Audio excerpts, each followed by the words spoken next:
We're slowly ticking off all little jobs that need to happen before lining. Next up is just a bit of extra timber fixing in the corners and a couple of other little spots. So that's just pretty straightforward. Like this timber in this corner was eaten out by termites. When the gyprock rungs on the wall, it's got nowhere to screw off the end. So I'm just putting extra timber in the corners. There's about 5 or 6 different areas in the house where that needs doing, so we'll crack on.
Let there be light now. That's a bit better. Can finally film stuff in the toilet. It's hot as, like it's ultra humid. I should really be starting the insulation. I've done everything, I've done all the blocking. There's nothing stopping me from doing it now. But the thought of getting into a Tyvek suit with a mask on, gloves on, and just sweating it up, putting insulation in, is honestly the last thing I want to be doing. So basically I'm trying to find any jobs that will stop me from doing insulation. So, I mean, they're all jobs that have to be done. One of those jobs is this toilet. So on a previous episode, we had a go at replacing this, but the current floor pan position is incompatible with our new toilet. I thought, get a plumber in, move the waste back, ticky boo, all done. Alex's idea was to build a shelf behind, which makes a whole lot more sense because currently there's nowhere to store anything in this bathroom. That windowsill is very shallow. You're not putting spare toilet rolls, air fresheners, anything like that on there. We're going to build a shelf behind the toilet.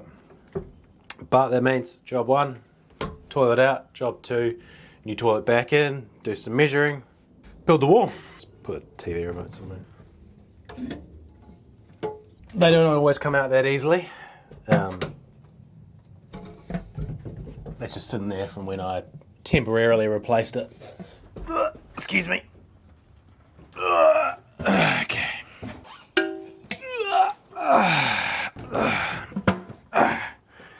Excuse me. All right. There we are. Whew.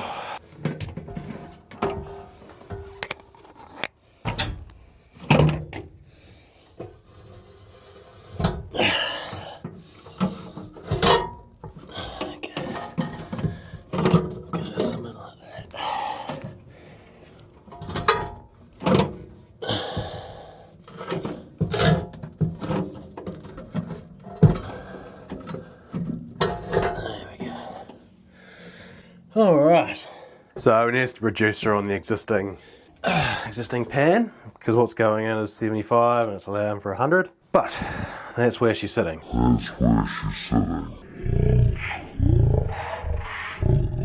So 120 off the wall. Square it up. Okay, 116 mil off the wall is where we want the finished wall to be. So 10 mil for Gyprock, so 105. Got 70 mil framing. I'm gonna go, so the toilet overall is 800 high. I'm just gonna build it about a metre. Sort of gives, you know, maybe I'll go 950.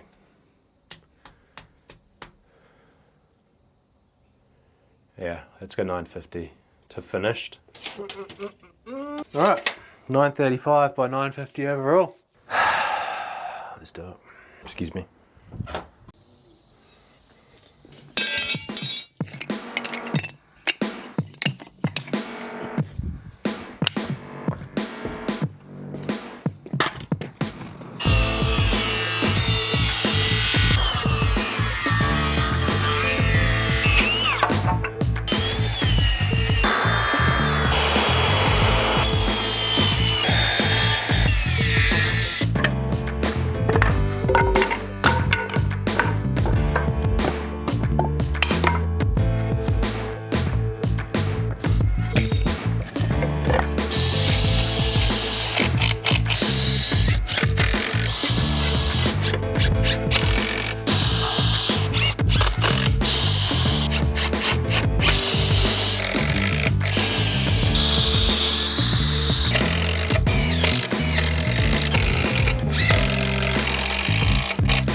Behind.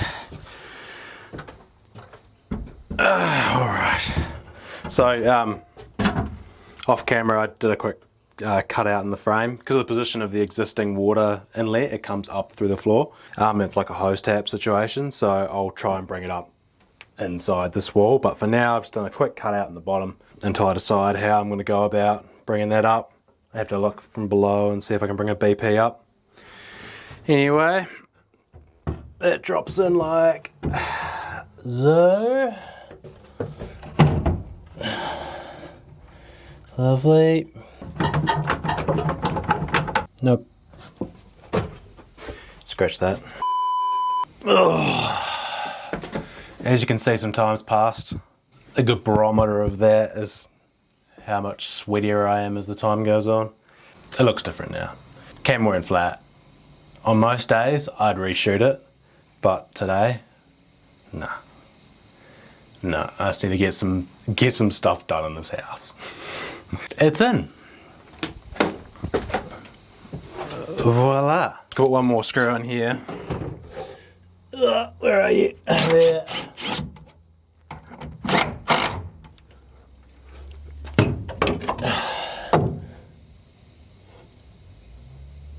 Cool. And not only that, I've been talking to you like the camera's been on the whole time, which is one of the most frustrating things in the world. Well, it's not, but it sucks. I end up doing a cutout for the water inlet and then putting a piece of timber behind it. Eventually that water inlet will be brought up within that wall, but at the moment it's got a hose tap on it, so that's fine. That can stay there for now. Wall's in. What I do in any time I'm building a little nib wall like this is I build the frame like this first, 40mm undersized, and then I've got one more top cap that's 35mm thick, and then I've got 5mm to play with, and that allows for the floor being out of level. You can cut your frame, you know, each stud to length and get to the exact height that way, but I find this is a lot faster, and half the time you end up having to dismantle frames, and that's really time consuming. So I'll show you. The number of times I've been on a job and it has to be millimetre perfect, but we don't have all the exact details. The flooring could be a couple of mil different, or you know, there's just a couple of variables that we can't nail down. This method is really useful in that scenario. And you can use larger packers if you've got even less. So like say you're playing with 20mm, you build this frame 55mm low, then you've got your top cap, you've got the extra 20mm to play with on top. So a number of times I've seen this scenario, frames get cut exactly the size for say like a tile shelf or a tile niche, and then they do their set out and it doesn't land on the tile the way it should. Trying to dismantle it nailed for a frame one that's been cut exactly the size with one bottom plate and one top plate, and two nailed together, and then they have to be pulled apart, is just so much wasted time. So this is what I do every single time, and it works for me. My bottom frame is dead parallel to the floor, and it is a couple of mil low on the right hand side, so it means that I can, not that I need to be millimetre perfect for this, in fact I don't even, well, it doesn't even need to be close to millimetre perfect, within 50 is fine, but this is a technique that you can be millimetre perfect every time. Once I wet the screws on that, it'll be bang on level.